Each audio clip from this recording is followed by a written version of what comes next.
Telangana Panchayati Raj engineer in chief Kanakaratnam ACB వలలో చిక్కారు. DE బదిలీ విషయంలో లంచం డబ్బు తీసుకుంటూ ఉండగా ఏసీబీ అధికారులు పట్టుకున్నారు.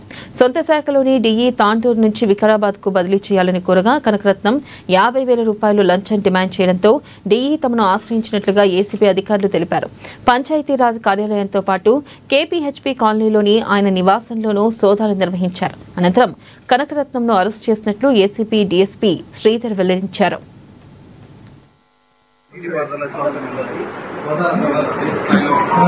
డీటెయిల్ ప్రశ్నలకు ఏసీబీ అధికారులు ఇచ్చే అవకాశం కనిపిస్తుంది. దీనికి సంబంధించి మరోవైపు ఏసీబీ అధికారులు కూడా అతను ఆదేశించినట్లుగా ఏసీబీకి సమాచారం. సో దీనికి సంబంధించిన దీంతో పాటు అతని నివాసంలో కూడా ఈ కొనసాగుతున్నాయి. ప్రస్తుతం ఆయన కార్యాలయంలో కనకరత్నం కార్యాలయంలో ఇంకా సోదాలు ఇంకా కొనసాగుతున్నాయి. మరికొద్దిసేపు పూర్తి వివరాలు సోదాలు